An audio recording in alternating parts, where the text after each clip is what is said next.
Collegium, lot of questions, controversy, sir, on the Collegium. The law minister says it's opaque, a system. The vice president says it's compromising parliamentary sovereignty. And the Chief Justice of India says that if it's not there, then judges will not be insulated from outside influence. So on both these points, where do you stand, sir? Well, let's understand firstly that like everything else grows. You just heard Mr. Hardeep Puri, you heard Smriti Irani, you heard Mr. Agarwal, all of them talking about growth and where it's going to lead. People should also understand that law also grows. Law changes, law transforms with a society. Law is not stagnant. And let me tell you what has happened. Whether one likes to see it or not, and this actually mixes both your questions together, whether one sees it that way or not, the pervading influence of the judiciary is not something new.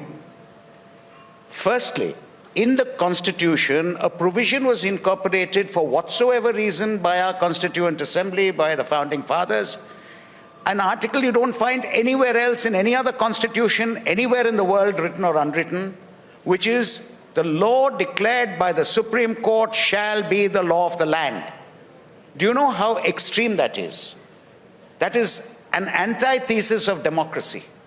Literally an antithesis of democracy. The law declared by the Supreme Court shall be the law of the land. And the reason this was brought in was very simple. It was felt that the court will be declaratory of law. The court will not be making law. The court will declare law. So the law as declared by the court will be the law of the land. Things would have gone perfectly. Unfortunately, we had a dark period in our history called the emergency. During that, fundamental rights and other rights came to be abrogated and said to be non-judicial. So a very famous case, the case of Kesavananda Bharati, came up with a proposition that while Parliament is supreme, so far as legislation is concerned, Parliament can amend anything, even the Constitution, except the basic structure of the Constitution, and held that the judiciary is a basic structure of the Constitution. Why? Because democracy demands a balance of powers, separation of powers. You cannot combine king and church, neither of which, fortunately, are ruling in India right now. Our country is ruled by the executive, the legislature, and the judiciary. Now, if that balance of powers is there, separation of powers, neither should step into the other. And therefore, Kesavananda Bharati protected judiciary, protected the basic structure of the Constitution. Matters then went on, and there was no great controversy until the famous privacy case, the Puttasamy case, which in effect widened your fundamental rights. Look at it. Look how the courts have functioned. The court will not legislate. Only Parliament should legislate. If it's policy, court will not interfere. However, if the fundamental rights are involved, the court steps in.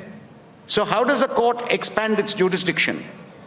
You expand the fundamental rights.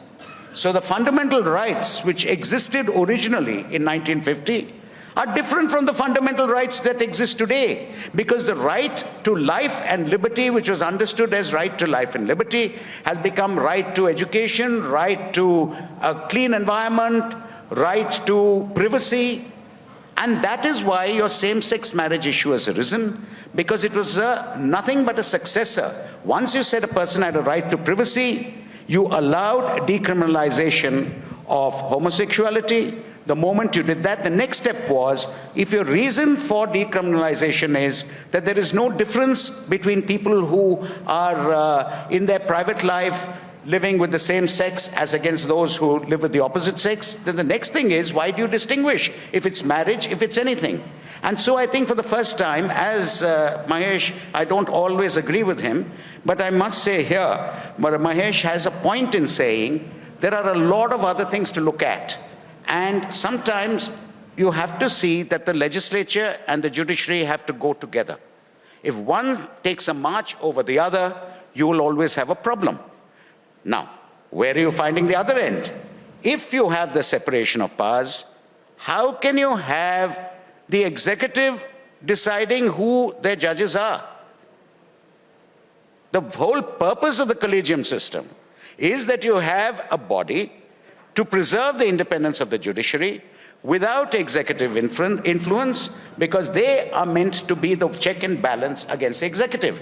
And then you say, by the way, you people who are meant to be the check and balance, you will be appointed by the executive with no say from the judiciary. It goes totally against the concept of separation of powers. Today, we're also quick to criticize the ED, the CBI, everybody else, even the chief election commissioner, as being under the control of the executive. Why? Because they're being appointed by the executive. So now what's your latest judgment? That the appointment of the chief election commissioner should come up with a totally different independent appointment mechanism. So the point is, appointments given only to the executive cannot be given when you have to check on the executive. So as far as this goes, I'll just conclude this part with a very simple statement rhythm.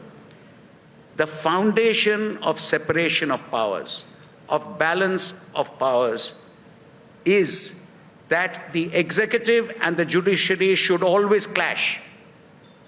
If the executive said yes to whatever the judiciary said, or judiciary said yes to whatever the executive said, then you were back to the days of Henry VIII, and when he got so angry with Cardinal Wolsey, because Wolsey had to say exactly what Henry VIII said, and the executive and the judiciary say the same thing. So who's the check and balance? So historically, for democracy, you will always find a clash between the two. And when you see these clashes, you sit back, look at the television, read your newspaper, laugh about it, enjoy it.